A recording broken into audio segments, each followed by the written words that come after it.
you guys? I hope you're all doing very well. Today, I was recording a video of fun facts, but the facts that the internet had given me were I didn't like them. So I divulged and just started yapping about case law, and then I thought, oh my god, that should be its own video. Because this is surely to put you to sleep. I mean, it put me to sleep sometimes when I was studying it. And I don't think for anybody who doesn't love law, this is really boring. Which is ideally what you want in an ASMR video, you know? To keep you interested enough to be listening and then just doze off. So, today I'm going to be reading you some fun English law facts. Some fun English law cases to put you to sleep, and also give you a little bit of random fun knowledge, you know.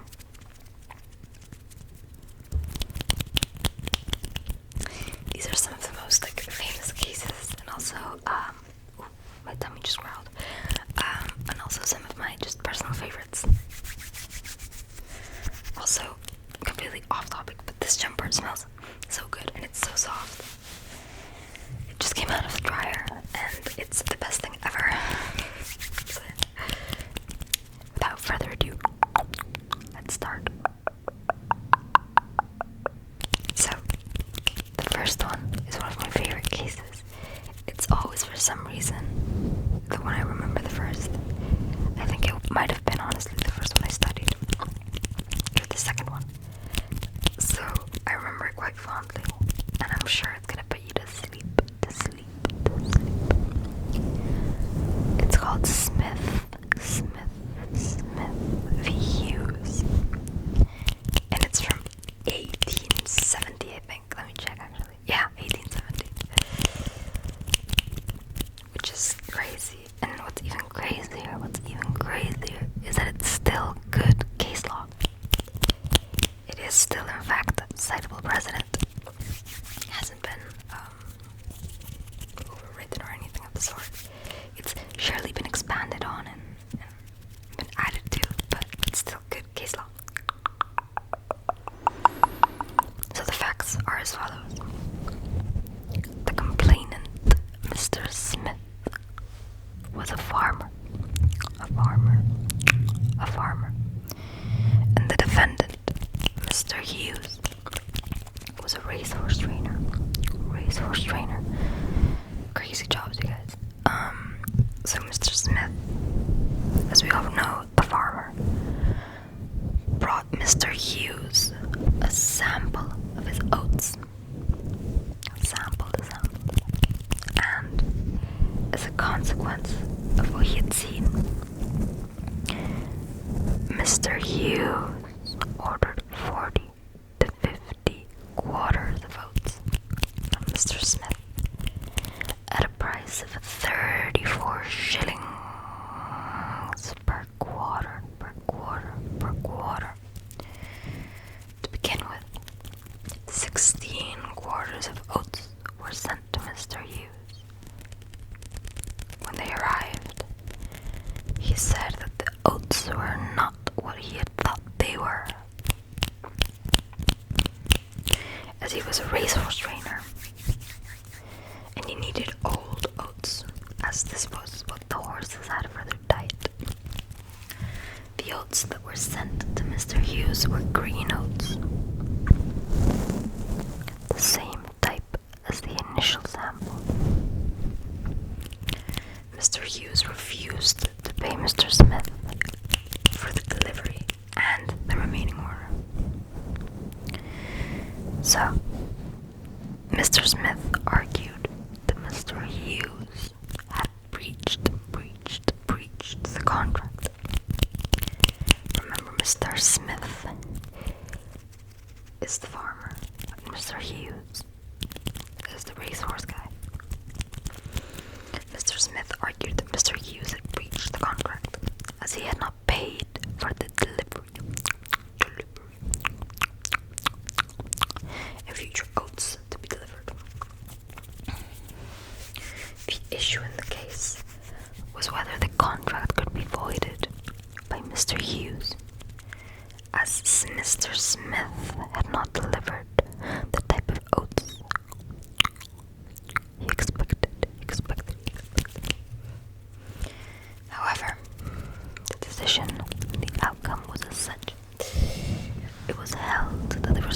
was a contract. Sorry. It was held that there was a contract between Mr. Smith and Mr. Hughes. That it could not be voided, it could not be void, it could not be void, void, void, void, void, void, void, nor voidable, voidable, voidable. There had been no discussion between the parties regarding the delivery of old oats.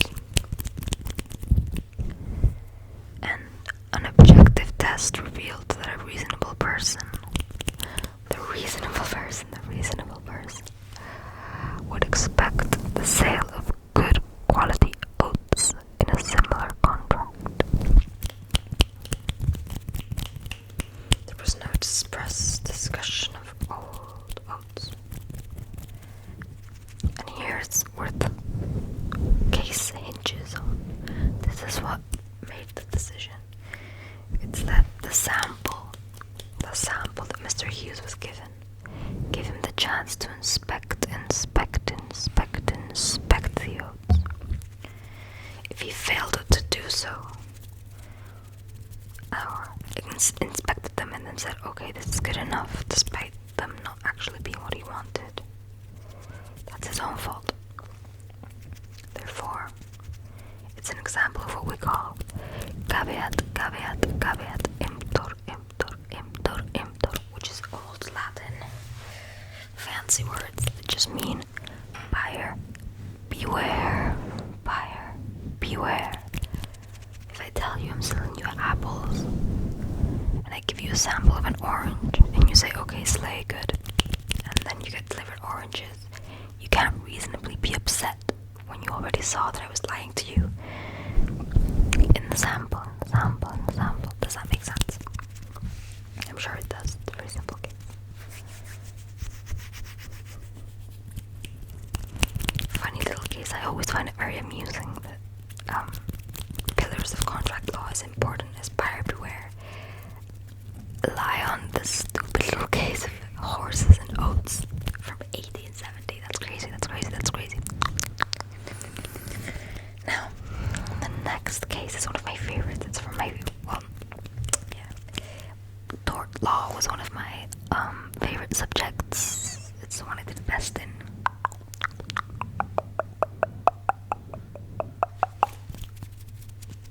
In this case, I think even non-law students know it. It's Donoghue v. Stevenson. Donoghue v. Stevenson. From 1932. From the appeals court.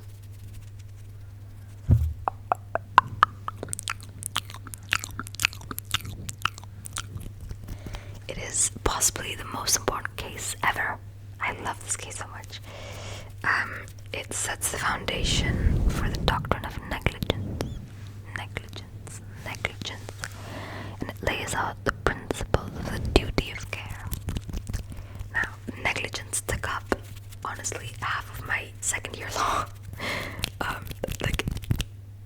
Half of my second year of law school was just negligence. So our subjects would, in England, they would take up the entire year, whilst in Spain they take up 4 to 3 months.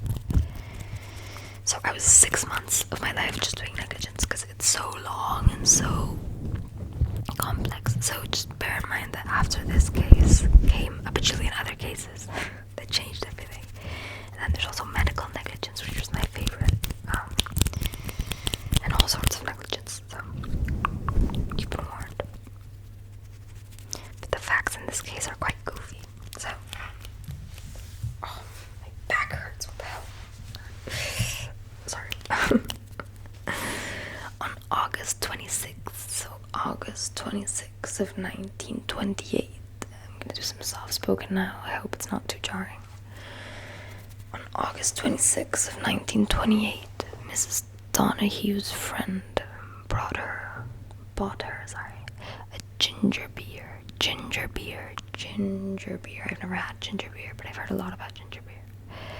From Well Meadow Cafe in Paisley. I do not know where that is. I believe it's Ireland.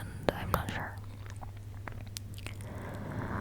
Mrs. Donoghue consumed about half the bottle, which was made of an dark, opaque glass.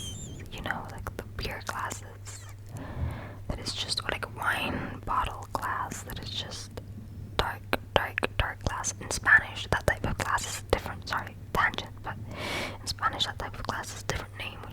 vidrio. And it's not considered the same thing as glass. But anyway, back to the topic. So, Mrs. Donoghue consumed half a bottle of this ginger beer.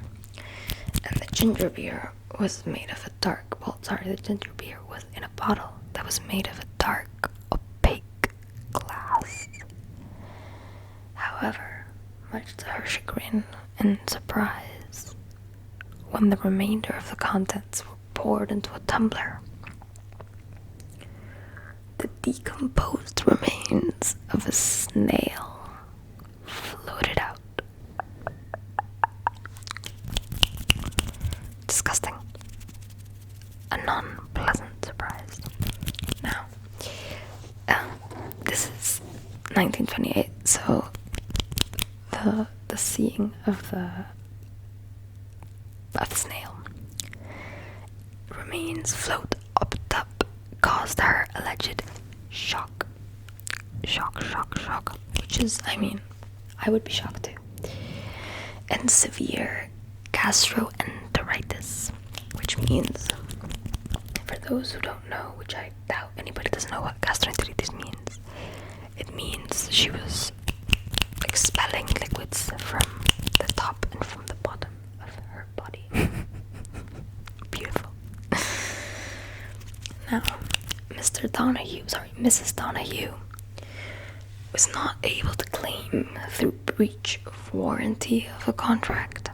She was not party to any contract. You buy something, somebody gives you something.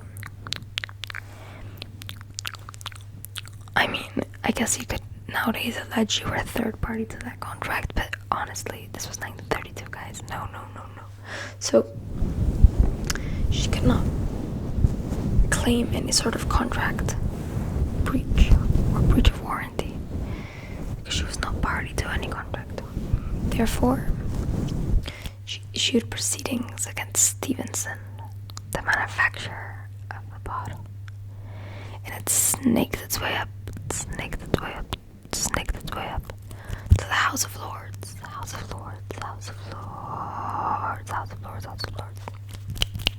So, the main issue that we're discussing here is whether the manufacturer owed Mrs. Donoghue a duty of care. Duty of care. Now you may be asking yourself, what the hell is a duty of care? Well, as I said before, it's one of the most important things in tort law, and it basically comes to mean that whilst there are many situations in which an individual may have acted carelessly, unless they have a duty of care to the person harmed by their carelessness, then no claim will arise. So, if A hurts B, there is only a possible claim if there is a link from A to B, you know? And that is if A owes B a duty of care. Does that make sense?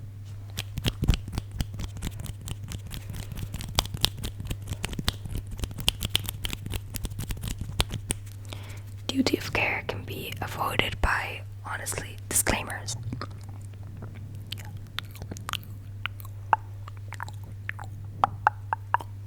For example, a driver on the road has a responsibility to other road users to not cause an accident through driving carelessly. The general rule between A and B, if they don't know each other, is that there isn't a duty of care. But for example, if A is a parent and B is their daughter, there is always an implied duty of care. Therefore, A, the mother and father, cannot be careless, even if there was no intention. Imagine, they're just really bad parents and bad at taking care of their children. They don't have any idea, they don't mean to do it. They just forget to give her breakfast, and then B, the child is severely malnutritioned. Is that a word? I think that's Spanish. severely, I don't know. Oh my god, sorry, the words are leaving my brain, but you get what I mean. If parents don't feed the child, even though they do it without any intention of being bad, and it's just genuine carelessness and they forgot, a duty of care will be found because the parents have a duty to take care of the children. Does that make sense? I hope it does, because otherwise it's just going to be confusing. So, going back to our little snail case, the question the House of Lords had to ask and respond was whether the manufacturer owed Mrs. Donoghue a duty of care in the absence of a contractual relation. The case law up until here had said no. If there's no contractual relation, there's no duty of care. I cannot be asked to care about third people in the world that have nothing to do with me. That's her own fault. So Mrs. Donoghue was effectively a test case to determine if she had cause of action. That means if she could just put a case and eventually possibly win, or if she had no case at all and then would just have to be ignored, you know. So it's important to note that what this case did was reveal if the person had any case in the first place, if they could go to the judge and ask them help, not if they were going to get money, because that's a later question, you know. If you do something to me and I think you've done it wrong and therefore I deserve compensation, the first question to ask is whether I can actually go to a judge and ask for him to judge it, not me getting the money, you know. Step 1 and step 2. So this was step 1. The law of negligence at the time was very narrow, and it was invoked only if there was some established contractual relationship. For example, an earlier case involving 2 children floating mice held that absent a contract, a manufacturer owed no duty of care to a consumer when putting a product on the market. This is crazy, very bizarre to modern days. Except if the manufacturer was aware that the product was dangerous because of a defect and it was concealed from the consumer, or if the product was danger per se and failed to warn the consumer about this. This case widened it, and it sets the basis for us not being screwed over by horrible companies all the time. Imagine if they were allowed to get away with that. So, the House of Lords found for Mrs. Donoghue, sorry, I keep misgendering her, but that means they thought Mrs. Donoghue was in the right, with the leading judgment delivered by Lord Atkin. I love Lord Atkin. My favorite lord. Actually, no, my favorite lord was Lord Denning, but anyway, in a 3-2 majority, with Buckmaster and Tomlin dissenting. Buckmaster also slayed, but anyway. So the ratio decidendi, ratio decidendi, which means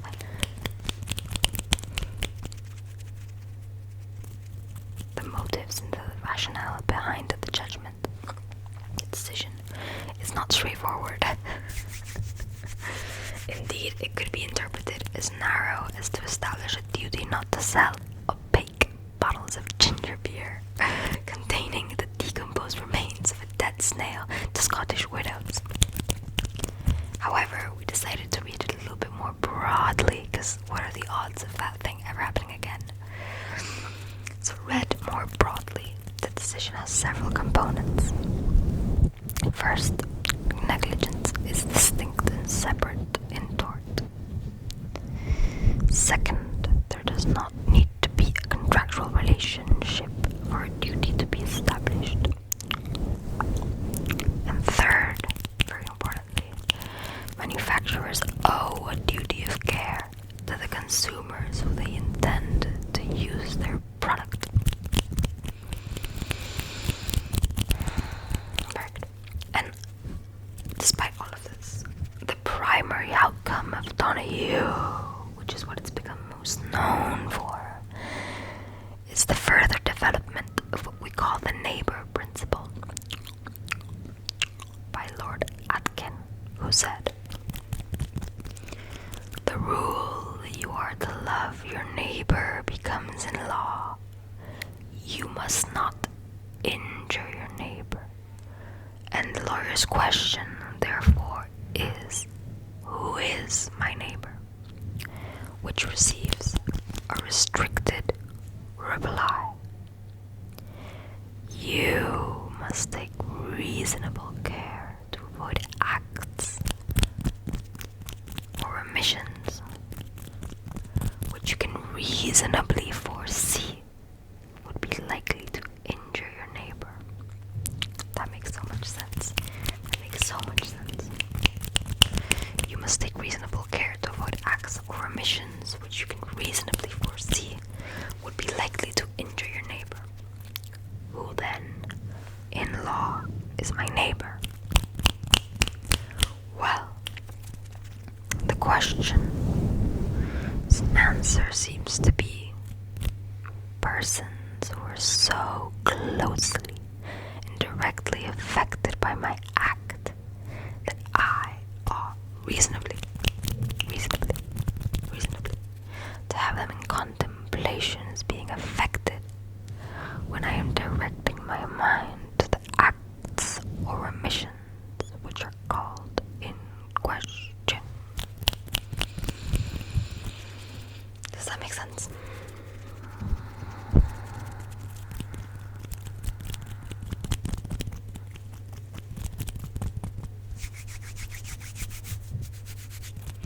So, it would appear reasonable and equitable to hold that in the circumstances and apart from a contract. So, in a setting that is fully extra-contractual, as is the one we are interested in, there exists a relationship of duty as between the maker and the consumer of the beer. It was a watershed moment, and it effectively established tort as a different and separate entity from contract law. They are two different beasts, although sometimes it seems like they're the same monster with two rear heads.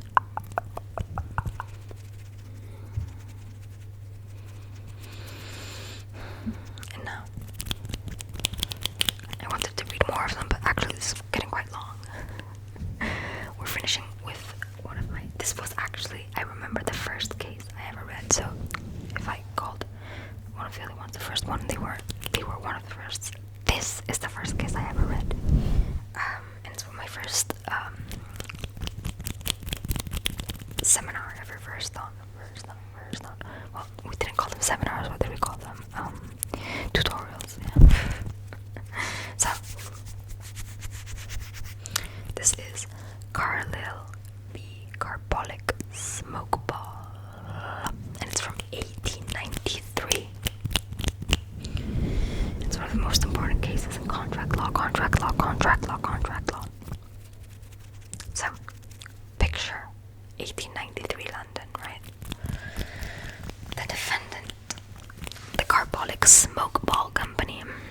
And you might be asking, what the hell is a carbolic smoke ball?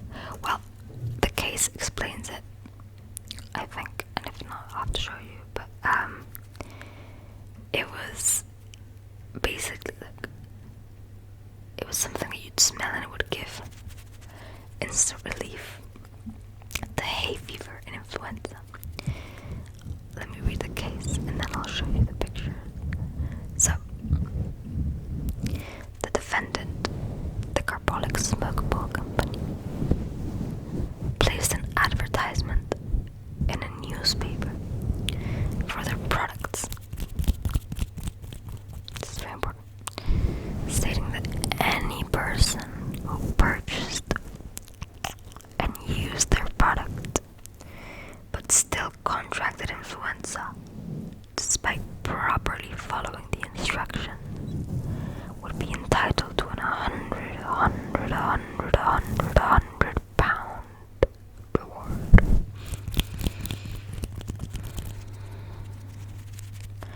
The advert further stated that the company had demonstrated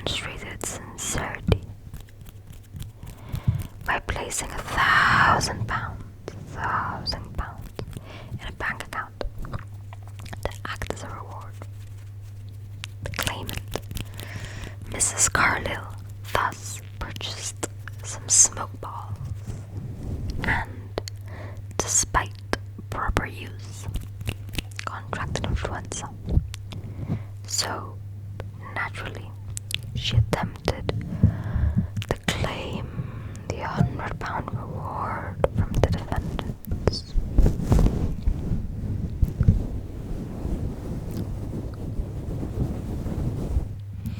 The defendants contended that they could not be bound by their advert,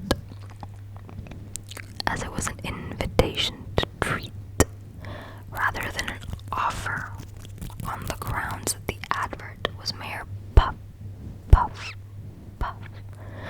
and lacking true intent, that an offer cannot be made to the world at large.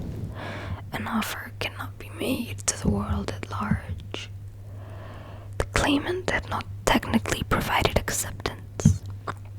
The wording of the advert was insufficiently precise, and there was no consideration, that is, to give something in exchange, as necessary for the creation of a binding contract in English law. So, the issue was whether the advert in question constituted an offer or an invitation to treat. An invitation to treat is basically opening and saying, hello, would you like to chat with me? And possibly come to the making of a contract and an offer. But first, let's have a little negotiation, In this case, the Court of Appeal found for the claimant a win, determining, very importantly, that the advert amounted to the offer for a unilateral contract. This is the first time we'd heard of that. A unilateral contract, that means I offer and anybody can accept. Offer for a unilateral contract by the defendants.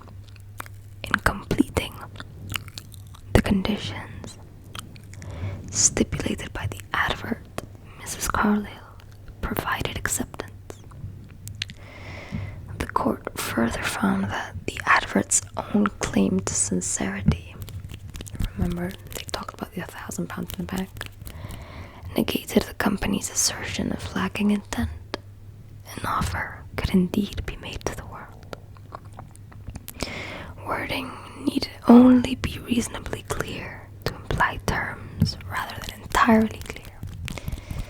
And consideration was identifiable in the use of the balls. There you go. I really enjoyed that. I thought it was quite fun. It low-key brought me down memory lane because I'd studied all of these so long ago.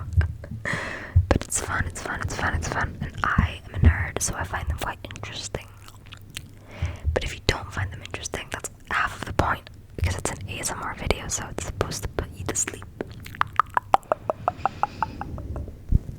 So yeah, I think that's all for today. If you liked it, please let me know, because I'd love to do more videos like this, but only if you guys will actually enjoy them, So if you liked it, please let me know. I'll do more like this.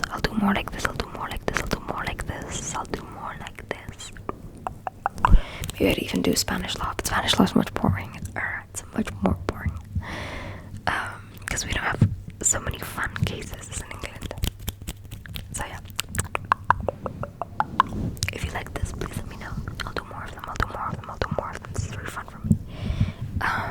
And yeah. Thank you for watching. Tell me how your day was. I can't wait to see you again. Oh, and also,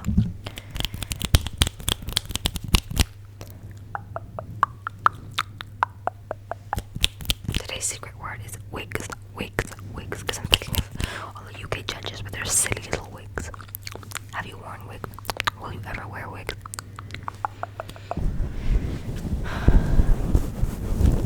Okay, that's all for today. Bye bye bye bye bye bye bye. Love you.